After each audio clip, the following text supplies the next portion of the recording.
Next concept आपण बघूयात. आता आपण काय बघितलं सर्क्युलर मोशन. आता आणखीन एक मोशन बघूया रोटेशनल मोशन. तर रोटेशनल मोशन म्हणजे काय? फॅन जर घेतला, फॅन जर आपण चालू केला तर फॅनची जी पूर्ण मोशन आहे, पूर्ण फॅनची, त्याला आपण काय म्हणू शकतो? Rotational motion. आता हा पेन आहे, तर हा पेन जर असा फिरत असेल तर याला आपण कसली मोशन म्हणतो? Rotational motion.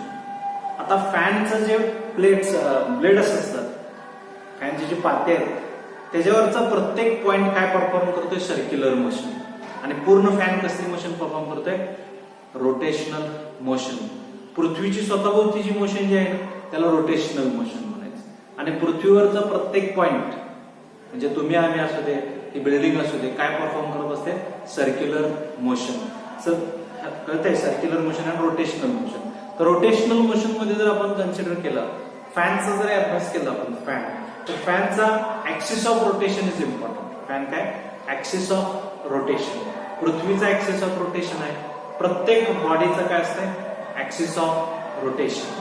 रोटेशनल मोशनची अशी बरीच एक्झाम्पल्स आपण बघू शकतो. डे टू डे लाईफ मध्ये बरेच एक्झाम्पल्स आहेत. तुम्हाला आपण काय लक्षात घ्यायचं आहे की रोटेशनल मोशन असेल तर त्याचा ऍक्सिस ऑफ रोटेशन, आता हा पेन असा फिरत असेल तर असा आडवा फिरत असेल, त्याचा ऍक्सिस ऑफ रोटेशन हा असेल. सो ऍक्सिस ऑफ रोटेशन महत्वाचं. आता इथून पुढे आपण रिजिड बॉडी लक्षात घ्या. कसले? Rigid body. 3 प्रकारच्या बॉडीज असतात. Number 1 is elastic body, number 2 is plastic body, and number 3 is rigid body. आता इलास्टिक बॉडी, प्लास्टिक बॉडी आणि रिजिड बॉडी. इलास्टिक बॉडी म्हणजे काय? रबर. रबरला फोर्स लावला की काय होतं? त्याचे डायमेन्शन्स बदलतात, म्हणजे लेंथ, त्याचे ब्रेड असेल, त्याचं डायमेन्शन बदलतंय, म्हणजे शेप किंवा साईज बदलतोय. अशा बॉडीला म्हणायचं इलास्टिक बॉडी. कधी? फोर्स लावल्यानंतर, आणि फोर्स सोडून दिला, when we remove the force, body परत रिगेन करते आहे तसं, त्या बॉडीला इलास्टिक बॉडी म्हणायचं. Number 2 is plastic body. Plastic body म्हणजे प्लास्टिकची नाही. बऱ्याच जण होते प्लास्टिक बॉडी म्हणजे प्लास्टिकच्या वस्तू ज्या असतात त्या. It is not like that. So plastic body means if you consider the example of clay, मातीचा चिखला जो गोळा घेतला तर, किंवा वॉल पुट्टी असते ते घेतलं, this is the example of plastic body. म्हणजे काय? त्या क्लेला आपण शेप देऊ शकतोय, क्लेला शेप देऊ शकतोय फोर्स लावून. मग एकदा जर आपण फोर्स काढून घेतला तर ती बॉडी आहे तशी होती का? नाही होत. अशा बॉडीजला काय म्हणायचं? Plastic body. आणि थर्ड बॉडी जी आहे it is rigid body. It is a rigid body. Rigid body म्हणजे काय? त्याला किती पण फोर्स लावा, त्याच्या साईज मध्ये, शेप मध्ये काहीही परिणाम होत नाही. अशा बॉडीजला काय म्हणतात? Rigid body. For example stone, black stone घेतला, त्याला आपण फोर्स लावला तर त्याची लेंथ, ब्रेड काय वाढू शकते काय? नाही वाढत. तर rigid body. So we are going to consider the rigid bodies. आता इथे काय पहिला रिजिड बॉडी आपण बघितलं. नेक्स्ट टर्म जे दिलेलं आहे that is moment of inertia. आता आपल्याला पहिल्यांदा काय करायचंय ते आपण बघूयात. मोमेंट ऑफ इनर्शिया म्हणजे काय ते बघायच्या अगोदर आपण लिनियर मोशन बघितलं. त्या लिनियर मोशन मध्ये काही टर्म्स आहेत. Linear displacement, linear velocity, linear acceleration, ह्या टर्म्स आहेत. ह्यांच्या अॅनालॉगस क्वांटिटीज सर्क्युलर मोशन मध्ये आपण बघितल्या होत्या. लिनियर डिस्प्लेसमेंटला अॅनालॉगस क्वांटिटी कुठल्या आहे? Angular displacement. लिनियर व्हेलॉसिटीला अॅनालॉगस क्वांटिटी कुठल्या आहे? Angular velocity.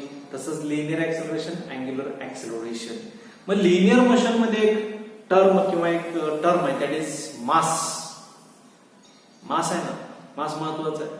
तर मास जसं लिनियर मोशन मध्ये काम करते तशाच प्रकारचं काम अँग्युलर मोशन मध्ये किंवा रोटेशनल मोशन मध्ये कोण करतंय? ते म्हणजेच मोमेंट ऑफ इनर्शिया. काय? Moment of inertia. म्हणजे मोमेंट ऑफ इनर्शिया हे काय? It is analogous quantity to the mass. Mass जसं आहे लिनियर मोशन मध्ये, मास जसं काम करतंय तशाच प्रकारचं काम रोटेशनल मोशन मध्ये कोण करतंय? Moment of inertia. This is the physical significance of the moment of inertia. लक्षात येते? लिनियर मोशन मध्ये मास जे काम करते तशाच प्रकारचं काम रोटेशनल मोशन मध्ये कोण करतंय? Moment of inertia. कळते? जिथं जिथं मास वापरतोय लिनियर मोशन मध्ये तशाच प्रकारचं इकडं आपण काय वापरणार आहे? Moment of inertia. आता मोमेंट ऑफ इनर्शिया म्हणजे नेमकं काय? तर moment of inertia it is the product of, कशाचं? Product. It is the product of mass and square of the distance from axis of rotation. समजा हा एक ऍक्सिस ऑफ रोटेशन आहे. This is axis of rotation आहे. एक object आहे, समजा इथे एक ऑब्जेक्ट आहे, त्याचं मास किती आहे? एम आहे. आणि ऍक्सिस पासूनचं डिस्टन्स किती आहे r, आणि तो जर आपण असं फिरवला तर त्याचं मोमेंट ऑफ इनर्शिया किती असेल? मोमेंट ऑफ इनर्शिया किती असेल? तर मोमेंट ऑफ इनर्शिया म्हणजे काय? प्रोडक्ट ऑफ मास हे आणि distance between the axis of rotation and that body म्हणजे काय ना mr². यालाच मोमेंट ऑफ इनर्शिया I म्हणतात. I is equal to mr², mass into square of distance. पण ते डिस्टन्स कसलं पाहिजे? From axis of rotation. म्हणजे फॉर्म्युला लक्षात ठेवा, I is equal to, it is a basic thing, I is equal to mr².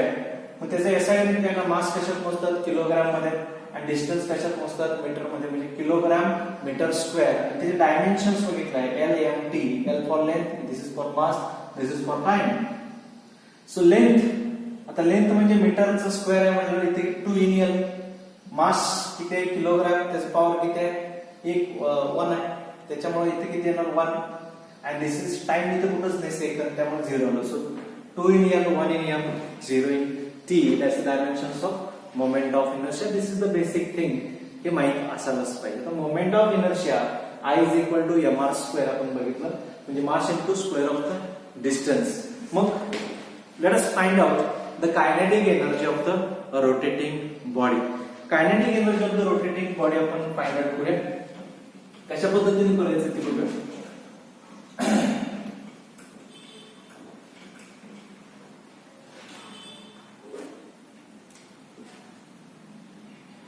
Suppose this is any rigid body. ही एक rigid body आहे ज्याचं मास किती आहे? कॅपिटल M आहे. and this rigid body is rotating about this axis. या axis of rotation भोवती फिरायला लागलेली आहे. कितीच्या स्पीडने फिरायला लागली? अँग्युलर वेलोसिटी किती आहे त्याची? ओमेगा. ते omega angular velocity, and it is constant. जर अँग्युलर वेलोसिटी कॉन्स्टंट असेल, I am repeating, if angular velocity is constant then it is called uniform circular motion. म्हणजे याच्यातलं प्रत्येक पार्टिकल कसले मोशन परफॉर्म करणार? Uniform circular motion. Suppose this body is made up of n number of particles. किती number of particles म्हणून बनलेला आहे? n. त्यातले काही पहिला पार्टिकल घेऊया. This is the first particle which is situated at distance of r1, ज्याचं mass आहे m1.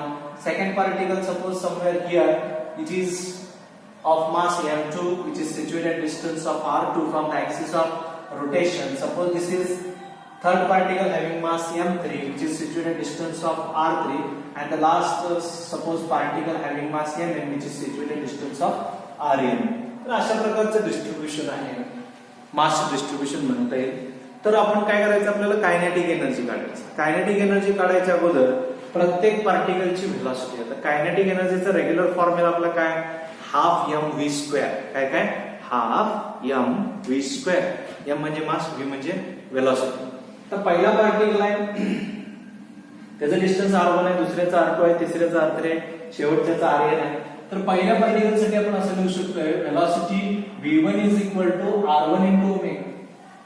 v is equal to r omega असते relation. So v1 is equal to r1 omega. दुसऱ्याचं किती येणार? v2 इंटू बोला r2 omega. Third one is v3 is equal to r3 omega. And what's the velocity for the last particle? Vn is equal to Rn omega. तर पहिल्याची आपण kinetic energy शोधूया. पहिल्याची kinetic energy E1 is equal to half m1 v1 square. half m1 as it is, v1 ची value वर आहे, त्याचा square केला तर काय मिळणार? r1 square omega square. तसे E2 किती येईल सांगा? E2 येईल half m v2 square is equal to काय येणार? half m1 sorry, it should be m2 r2 square omega square. Omega constant right because it is the angular velocity and it remains constant because it is a uniform circular motion. तसंच शेवटच्या पार्टिकलचं किती येणार सांगा? En is equal to half mn vn square is equal to काय येणार? half mn rn square omega square. तर पहिल्याची, दुसऱ्याची, तिसऱ्याची अशा सगळ्या पार्टिकलची आपण काय काढली? कायनेटिक एनर्जी काढली. मग पूर्ण बॉडीची कायनेटिक एनर्जी काढायची असेल, in order to find out the total kinetic energy of this rotating body, we add all these energies to get the total energy of the rotating body. So total energy is equal to sum of all these energies, that is half m1 r1 square omega square plus half m2 r2 square omega square plus dot dot dot up to half mn rn square omega square. Common काय याच्यामध्ये half common आहे m1 r1 square plus m2 r2 square plus dot dot dot up to mn rn square and omega square is common, so m1 r1 square plus m2 r2 square. हे काय, what is this m1 r1 square? Mass into distance square of the first particle. This is the moment of inertia of the first particle. This is the moment of inertia of the second particle. This is the moment of inertia of the last particle. So half याच्याऐवजी आपण mathematically असे सांगा summation I goes from 1 to n mi ri square mi ri square mi ri square आणि omega square आहे कसं घेतलं हे mathematically असं लिहिता येतं. पण मगाशी मी सांगितलं मास इंटू डिस्टन्स स्क्वेअर म्हणजे काय, मोमेंट ऑफ इनर्शिया. काय, मोमेंट ऑफ इनर्शिया. पण हे सगळ्यांचं आहे ना, सगळ्या पार्टिकलचं आहे. सगळ्या पार्टिकलचं एकत्र म्हणजे पूर्ण बॉडीचं आहे. सो आपण असं लिहू शकतोय हाफ आय म्हणजे मोमेंट ऑफ इनर्शिया राहिलं काय, omega square. So is equal to काय मिळालं, half I omega square. So that's the relation. आता आय ची व्हॅल्यू काय घेतली, summation i goes from 1 to n mi ri square ची व्हॅल्यू काय घेतली आय. आयला काय म्हणायचं, मोमेंट ऑफ इनर्शिया. आयला काय म्हणायचं, moment of inertia. So is equal to half of I omega square. आणि आपला रेग्युलरचा फॉर्म्युला काय, कायनेटिक एनर्जी लिनियर मोशन मध्ये half m v square. So look at this two formula. या दोन फॉर्म्युल्याकडे जर बघितलं तर असं लक्षात येतंय बघा, लेफ्ट हँड साइडला कायनेटिक एनर्जी हाफला हाफ इथं आहेच, इथं लिनियर वेलोसिटी, इथं angular velocity. So linear velocity angular velocity this two are the analogous quantities म्हटल्यावर m म्हणजे मासची अनालॉगस क्वांटिटी कोण असेल पाहिजे, I, that is moment of inertia.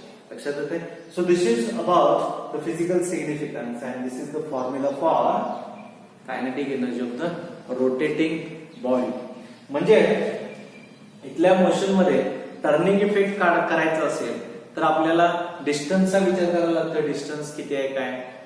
For example suppose एखादा डोर आहे, डोर ओपन करायचा आहे आपल्याला, तर डोर ओपन करत असताना टर्निंग इफेक्ट होते. टर्निंग इफेक्ट साठी काय आवश्यक आहे, लास्ट इयर मध्ये भेटले torque. Suppose this is the door, हे एक डोर आहे, इकडे त्याचे हिंजेस आहेत सपोज, आणि इथे एक हँडल बसवलेला आहे. ए या ठिकाणी एक हँडल बसवलंय, बी या ठिकाणी एक हँडल बसवलेलं आहे. ह्याचं डिस्टन्स r2 आणि ह्याचं डिस्टन्स r1 आहे. सो हे जे डोअर आहे ते क्लोज किंवा ओपन करायचं असेल तर कुठल्या हँडलला पकडून ओपन लगेच करता येईल, इझिली कम्फर्टेबली करता येईल, तर ए. का, त्याचं डिस्टन्स जास्त आहे. म्हणजे टर्निंग इफेक्ट कशावर डिपेंड आहे, डिस्टन्सवर आणि फोर्स पण आहे. तर इथं काय डिस्टन्स कमी आहे, फोर्स जास्त लावायला लागेल. So this turning effect rotational motion किंवा टर्निंग इफेक्ट डिस्टन्सवर अवलंबून आहे. म्हणून इथं टर्न काय येते तिथं बघा, मोमेंट ऑफ इनर्शिया मध्ये काय लिहिलं आहे, आर आले. So this is about the rotational motion and moment of inertia and kinetic energy of the rotating body. Thank you. Next part आपण नेक्स्ट व्हिडिओ मध्ये बघूया.